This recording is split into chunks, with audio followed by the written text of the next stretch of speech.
On the new Green Goddess subs. The dressing is also creamy and tangy. Subway. Eat fresh, refresh. Kai, give that legal a try. Freshly prepared for your order. Like that? Let's go again. Weekend road users. Various lane closures will be in effect on Highway 91C between Highway 17 and Highway 91 from 6 p.m. tonight until 5 a.m. July 4th. Nordell Way will also be closed between Riverway and Highway 91C with no vehicle access to Nordell Way from Highway 91C. Expect significant traffic delays during this time. Plan alternative routes. For details, visit drivebc.ca. Thank you for your patience during this work. What a mess! I wish these pigeons would just go away. Call in Westside Pest Control and keep the birds off your building for good. Contact their team of humane bird control experts for a free quote. WestsidePestControl.com. Coming up on the Jill Bennett Show, Air Canada canceling flights to relieve bottlenecks at major airports. How will summer travel be impacted? Join me after the noon news.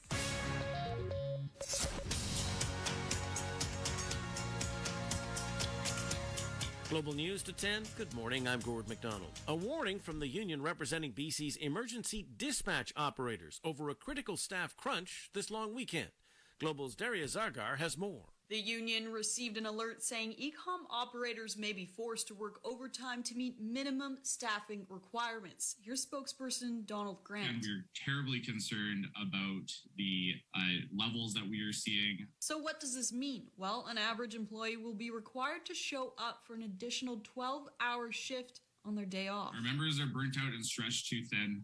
They are showing up to work every day to be there to answer your call for help. Grant says Ecom's already lost 20% of its staff and are struggling to hire more. This in the midst of record-breaking calls. It's just heartbreaking to know that these folks that give so much are being stretched too thin. Daria Zargar, Global News. We've reached out to Ecom's management for comment.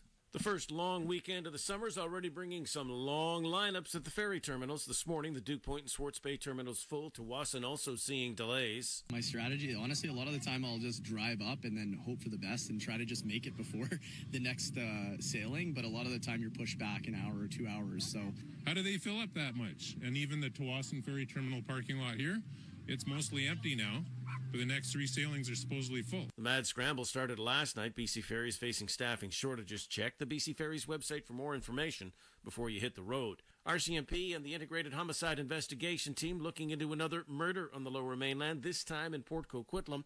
Police say when officers arrived in the 2700 block of Davies Avenue about 1 this morning, they found a man shot to death. They've not released the name or any circumstances of the killing, but they're asking anyone with CCTV or dashcam video to call them. The Supreme Court of Canada's upheld expansions to Canada's rape shield laws that further prevent a sexual assault complainant's past from being used to discredit them at trial. A majority of justices say the right to a fair trial does not guarantee an accused gets the most advantageous trial possible. The 6-3 ruling says that ambushing complainants with their own highly private records can be unfair and unhelpful in the search for the truth. They also granted complainants the right to participate in the screening hearing with the judge and to be represented there by a lawyer. Shares in Air Canada took a nosedive this morning after the airline announced it's cutting summer flight schedules by more than 15%. The move to see 154 flights per day on average drop from the airline schedule in July and August affects hundreds of thousands of travelers. It comes as airports face lengthy delays and cancellations as Canadians start to travel again. Prime Minister Justin Trudeau says police in Ottawa take very seriously their responsibility to keep people safe while they celebrate Canada Day on Parliament Hill. Speaking to reporters in Madrid at the end of the NATO summit there, Trudeau said he's looking forward to getting back home for the national holiday tomorrow. And it's going to be great to be able to celebrate with Canadians from coast to coast to coast. Everything this country has gone through over the past years, but everything we continue to work hard to achieve. Building a better future for our kids, standing up for our values, celebrating everything we stand for, instead of giving in to what we stand against. Ontario Premier Doug Ford called on those intending to protest in Ottawa this weekend to respect the law. It's going to be the year 2026 before we'll see new labels on the front of prepackaged foods that contain high levels of saturated fat, sugar, or sodium. Health Minister Jean-Yves Duclos announced the new labeling rules this morning. As we know, diets high in these nutrients increase the risk of chronic diseases, and decrease our overall well-being, which is why we want to know which packaged foods have much of it. Packaged foods that have health benefits despite high levels of the nutrients, including ground meat and milk, won't need to include the labels. Don Kelly, The Canadian Press. As you know, tomorrow's Canada Day, a day on which many of us will fly the Canadian flag. But you're not alone if you now wonder if you should do that after what the Freedom Convoy folks did in Ottawa back in February and in places like the Pacific Highway border crossing in Surrey, the Coots border crossing in Alberta, and the Ambassador Bridge in Windsor, Ontario. Puneet Luthra says he usually raises the Canadian flag at his home in Toronto, but this year feels different. Now, the sad part is sometimes I wonder what people are going to think if I put the flag up. If they think that's the problem. People could think that I'm someone with fringe ideas like anti-vaxxers and, things like that, which to me is the sad part, right? The Freedom Convoy protest against COVID pandemic restrictions evolved into a weeks-long demonstration that gridlocked the streets of Ottawa, during which time many protesters waved the Canadian flag and draped it over themselves. That's Global News. Now the latest AM 730 traffic. In North Vancouver, a collision on Highway 1 eastbound before Mountain Highway has traffic down to a single lane and backed up before Lonsdale, almost to Westview Drive. And fire investigation continues in East Vancouver with the closure of the eastbound lanes of Hastings from Commercial Drive to Victoria Drive. In Port Coquitlam, police investigation has Davies Avenue closed east of Fox Street and is extremely busy at all the BC Ferry terminals. Many sailing waits today. And the Queen of Alberta on the Horseshoe Bay Departure Bay route is out of service. Is this the year for an air conditioner? Call on Reliance for a great AC deal. They're available to take your call 24/7. Call on Reliance. In the AM 730 Traffic Center, I'm Kim Larson.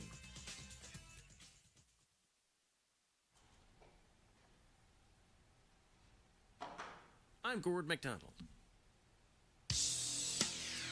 Baldry's Beat on the Mike Smith Show is for Harbor Air. From Powell River to Tofino, Comox to Seattle, and all spots in between, Harbor Air is ready to get you there quickly and hassle-free. Enjoy travel again with Harbor Air.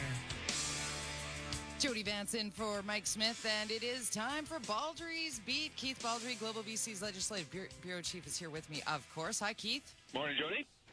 We have been discussing the NACI press conference, the National Advisory Committee on Immunization, having their briefing this morning. Boy, oh boy, I mean, it feels, it's fuzzy. That's the word.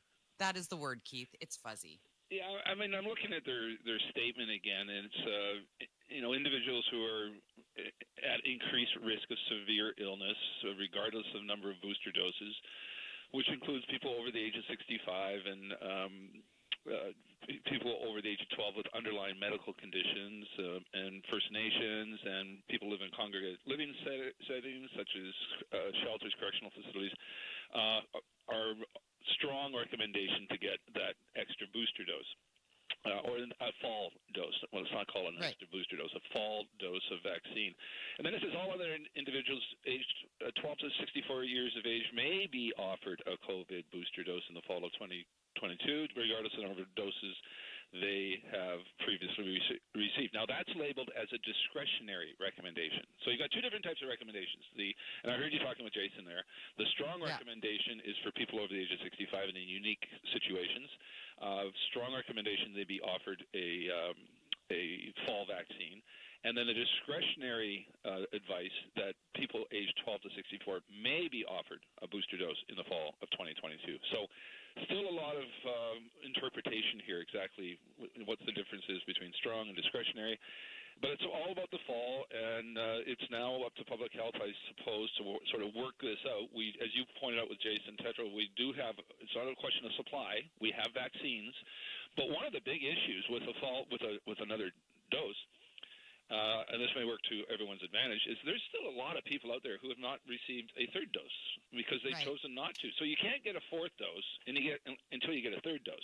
If you're offered a fall vaccine, for some people that will be a fourth dose, but for many people that will simply be a third dose because there's about 600,000 any given day, 600,000 people out there who have been invited to come in for their third dose and have yet to do that. And that's why we sort of stalled on our vaccination rollout. Everyone, the vast majority of us have 2 doses, but a relatively smaller number have 3 doses. And again, you can't get a fourth dose until you get a third dose. Right. And Keith, this is one of those things that when people bring up, we have vaccine that's going to expire. We have vaccine that's going to expire because so many people have not gotten that first booster, aka third dose. Yeah, right? we got about more than 200,000 doses that expire next week, although I think that number's gone down. I think we're doing about 50,000 doses a week right now. And most of those are either third doses or kids between the age of 5 and 11. And that's been a slow rollout there as well. I mean, that's has been slower than the age 12 and older. But we got well more than 90% with 2 doses. But the third dose, I think we're sitting at about 55%. And we need to get that number up, regardless of whether you get a vaccine in the fall or not. But it sounds like, based on what NACI's suggesting, we will all likely be offered a dose of vaccine in the fall. For some people, it will be a third dose. For others, it'll be a fourth dose. Right. And for those who it will be a fourth dose, will have exponentially greater durable immunity. Is that the thinking here? Or will that third dose, if it happens to be a third dose for people going into what will be COVID cold and flu season in the fall and winter? I think that this, again, reading NACI between the lines, they seem to feel that fourth dose in that particular season, respiratory illness season, is key. That you should get just to again boost your immune system. That even with 3 doses, there will be a waning at some point. And the reason why it's the fall, because that is the start of respiratory illness season, where viruses are circulating at a greater infection rate than they are in the summer. Yeah. But again, so many people have chosen not to get a third dose for some reason. They think they're fine. The problem is 2 doses, your immunity begins to wane, particularly if you're older, and that's why you need that third dose.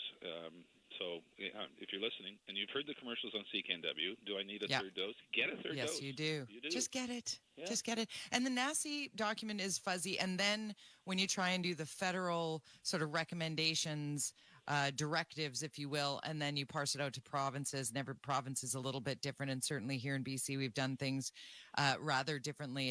It feels like it's time. And, I'm a huge champion of science. I want to follow the science. I just like it to be clear. I'd like scientists to get together and agree is kind of how I'm feeling. NACI, from time to time, and NACI is the National Advisory Committee on Immunizations, has provided not conflicting advice, but advice that's been sometimes tough to interpret.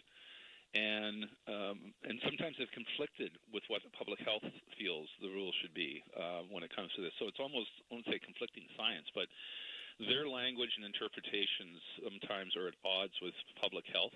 And that's the case right now. This has to be sorted out in the months ahead. Now, again, we're talking about the fall. And we're not even in July yet. So we still have a couple months to figure this out.